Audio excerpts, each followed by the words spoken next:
Hi, and welcome. You're listening to the X22 Report. My name is Dave, and this is episode 1222B, and today's date is March 7th, 2017, and the title of the episode is Phase 4 of the Deep State's Plan is Now Being Executed. Let's get into the economic collapse, political and geopolitical news. Now, we know that Obamacare was a complete disaster. We also know that Obama was funding Obamacare by taking funds from Freddie and Fannie Mae, which is completely unbelievable. But when we look back in time, we can see Bill Clinton raided the Social Security Fund and helped out the government budget and replaced that currency with treasury bonds.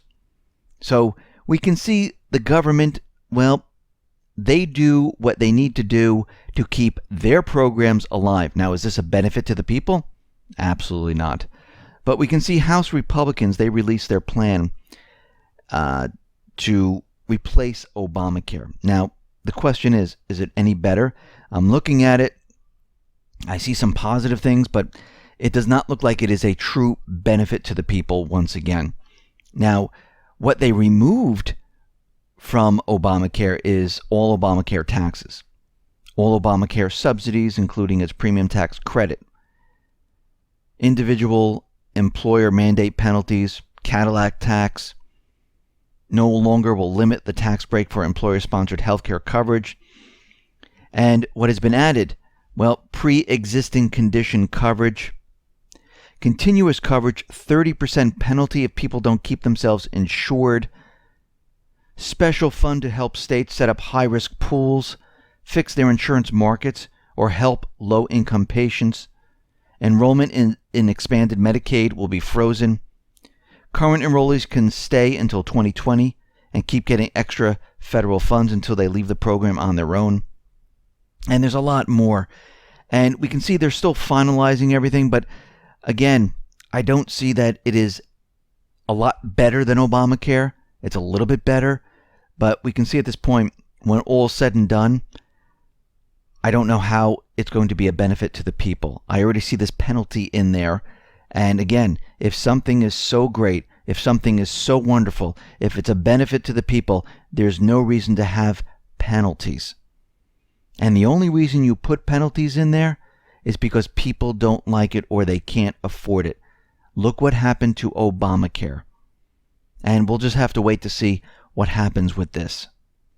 Now, Wikileaks is out there, and they unveiled Vault 7. This is the largest ever publication of confidential documents on the CIA. Now, there's about 8,000 documents, which was part of Vault 7, a series of leaks on the agency. And when we look at this, we can see certain things. Now, here's some highlights. Year 0. Well, that introduced the scope and direction of the CIA's global covert hacking program, its malware arsenal, and dozens of zero-day weaponized exploits against a wide range of U.S. and European company products, including the iPhone, of course, Google's Android, Microsoft Windows, and even Samsung TVs, which are turned into covert microphones. Now, we knew this before. We knew that these devices, well, we knew they were co-opted. We knew that they had control of all these devices.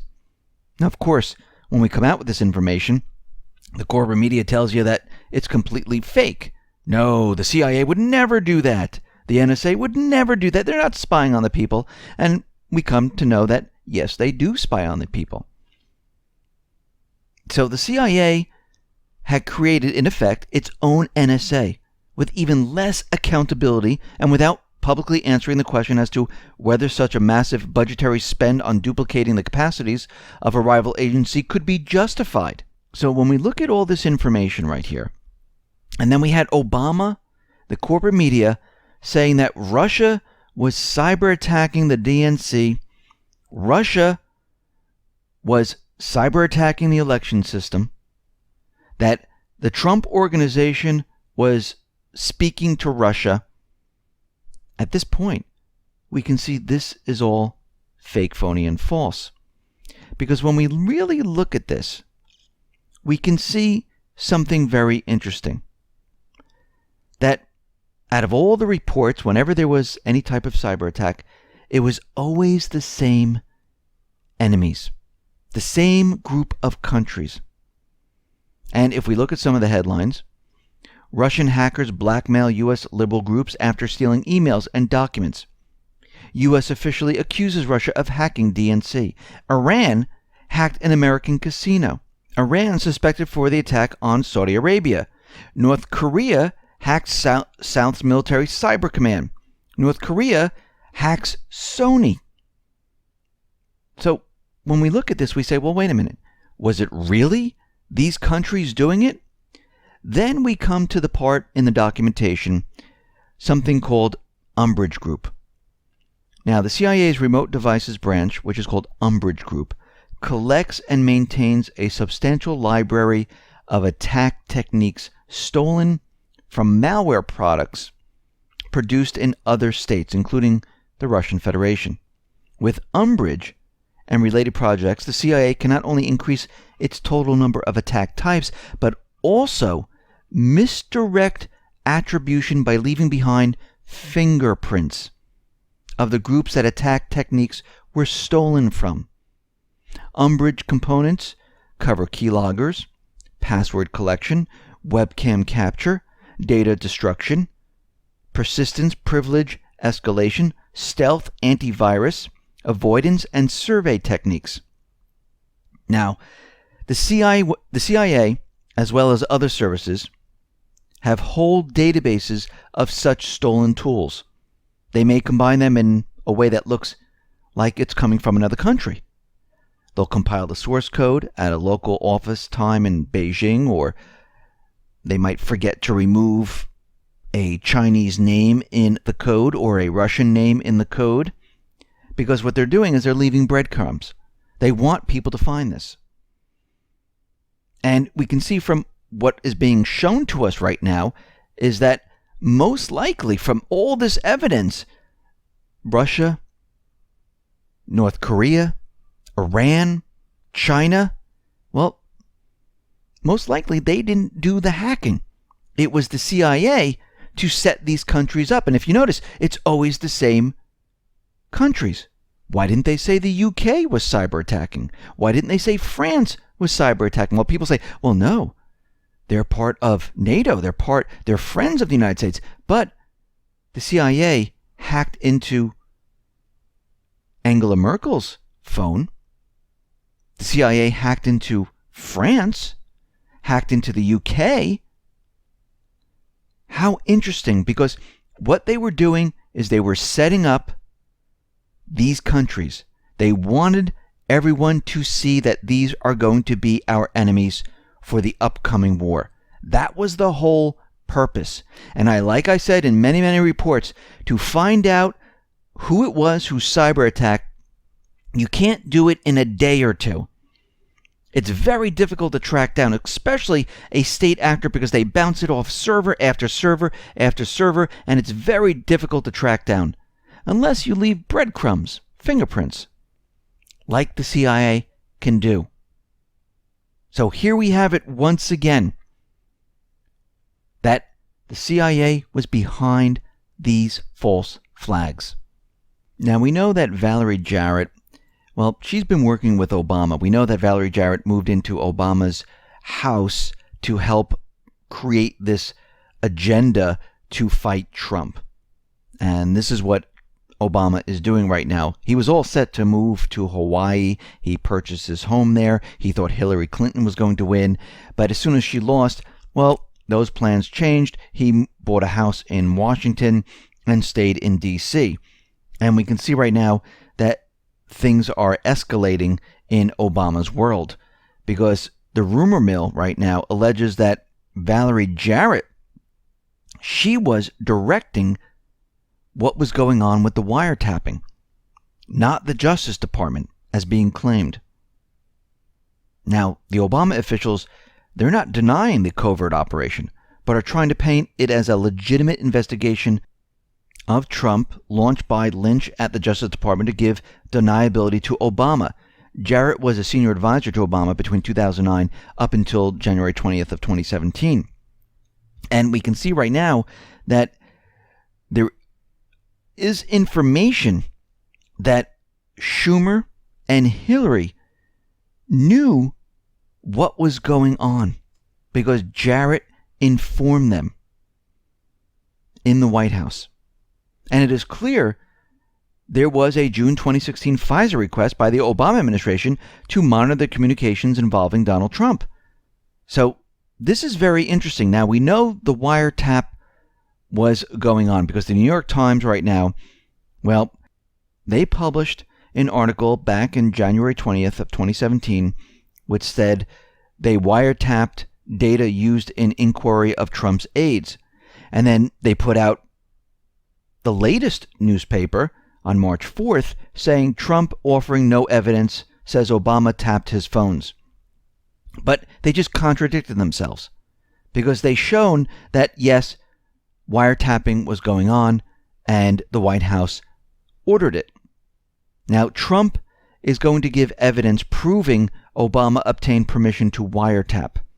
He has the documentation, and something that we should understand is that shortly before leaving office, Obama expanded the power of the National Security Agency as detailed in the unclassified document titled Procedures for the Availability or Dissemination of Raw Signals Intelligence Information by the National Security Agency.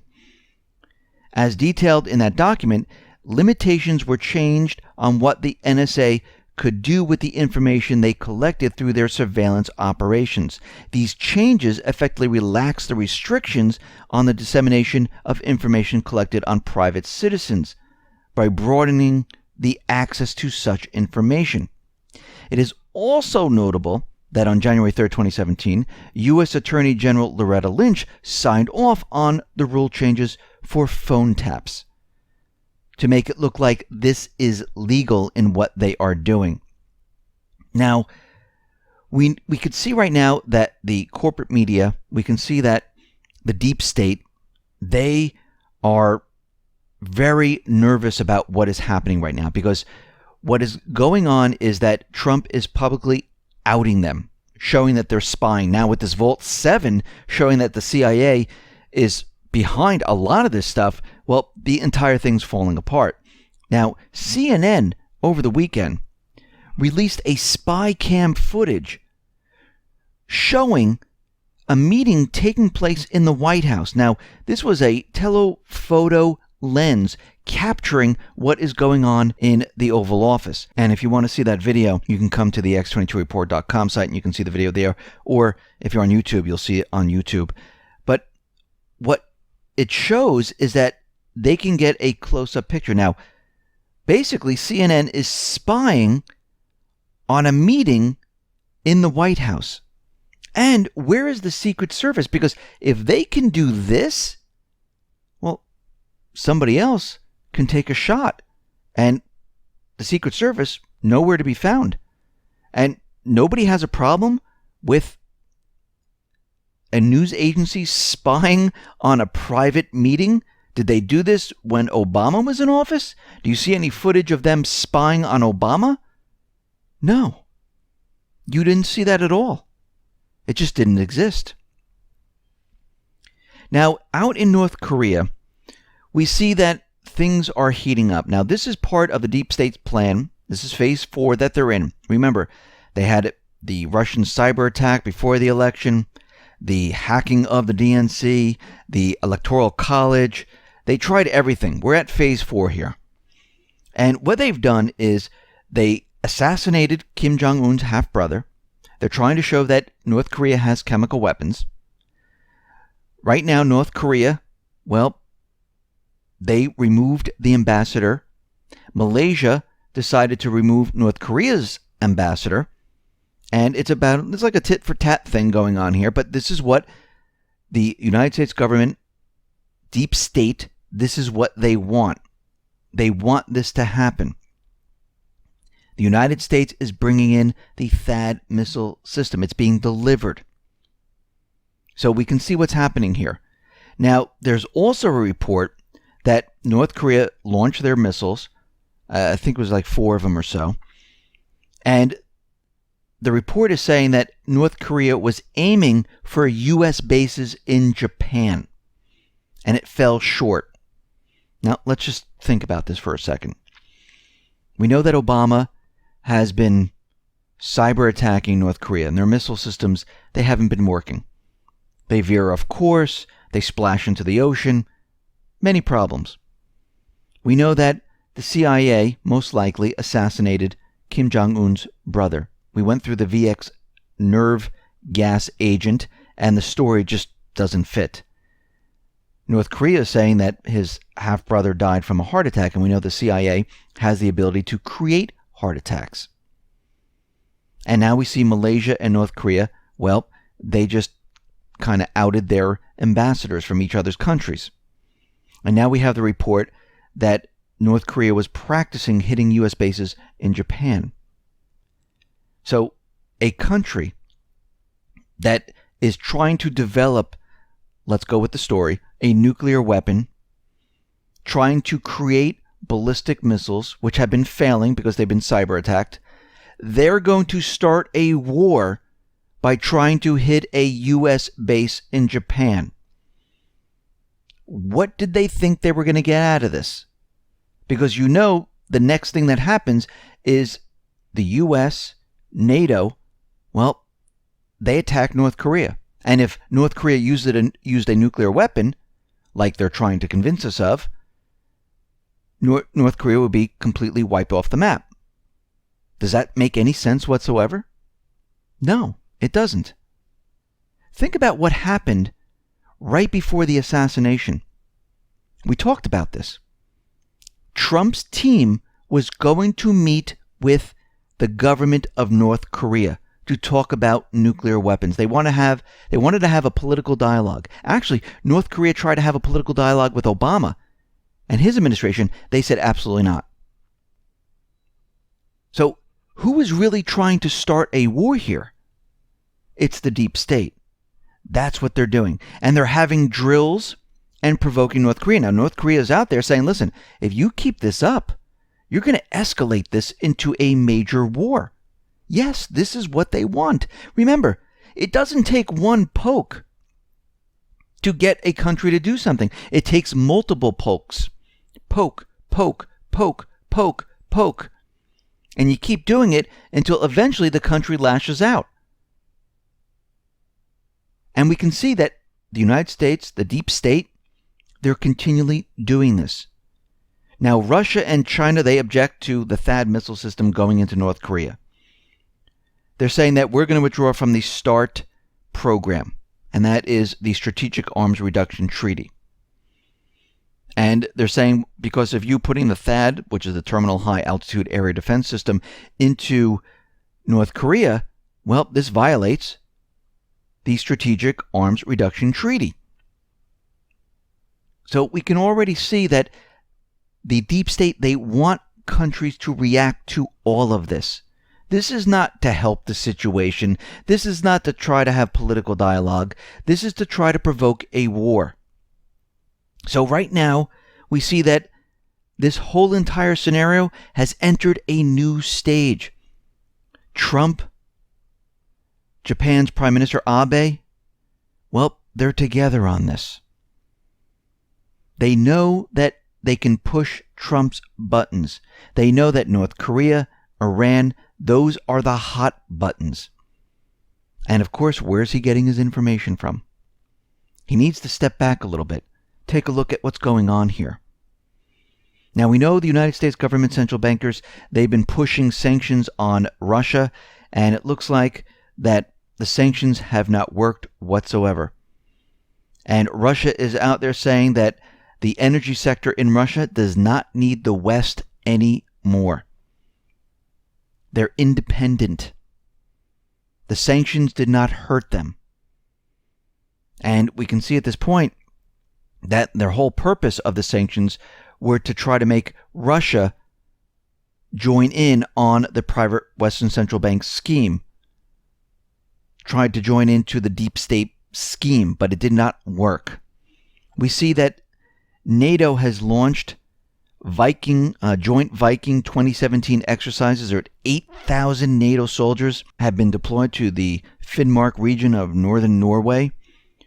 And we can see that this includes the British, American, Norwegian troops. And this is going to last until March 15th. We see that Ukraine, well, they have lost billions of dollars on their trade agreement with the EU in 1 year. And the trade agreement, which was the deep and comprehensive free trade agreement between Ukraine and the European Union, which came into force on January 1st, 2016, was aimed at helping Ukraine. Well, guess what happened? They lost $2.2 billion more than it lost in 2015 on trade with the EU. The central banker trade agreements are not to help countries. They're to help the central banks. This is why we see NAFTA didn't help the United States. The TPP was not going to help the United States. And this is completely evident when we look at Ukraine. It did not help whatsoever. Now, out in Libya, what do we see? Well, it looks like the Libyan people under Haftar have taken back the oil ports and oil fields. And we can see right now that the UN-backed government, well, they're trying to get this back from General Haftar and the other government that was kicked out of Tripoli when the UN-backed government came in. And it looks like they're making their move now. They're capturing the oil ports. They're halting oil deliveries. And at this point right now, this is a major problem for the deep state. Remember, everything is based on the petrodollar. And we can see that in Libya. We can see it in Sudan, Somalia. We see it in Lebanon. We see it in Iraq. We see it in Syria. Wherever the central bankers, wherever the deep state wanted to push their agenda, they are losing ground. But at this point, the deep state, they're not going to give up. I mean, they have a certain time period because we can see that a lot of evidence is coming out against them. They're losing control in many of the countries. And we listed all the different elections and when the exits are going to happen with the EU. And they're fighting against time right now. Because what they really want is they want control of the system. Now, if you notice, they took the focus off of Russia, and now they completely focused it on North Korea. And they're putting all their energy into trying to start the war. Now, they don't care if the war gets started with North Korea, because it will drag Russia into it. It will drag China into it. The deep state, they've been working with think tanks. They plan these things out. Now, do they always go as planned? No, they do not. But what they're trying to do is they're trying to push their plan forward to try to bring all these different countries, China, Russia, Iran, Syria, into this fight. Because this is what we've been told. This is what we've been told is our enemy. These are the countries that are the enemy of the United States. But they really aren't. But you can see right now, they're pushing their agenda. They want a war. They want to cover up what is going on now. And they're going to be pushing this very hard as we move throughout this year. Listen, everyone, thanks a lot for listening. Be well, be safe, and especially be prepared. Thanks a lot.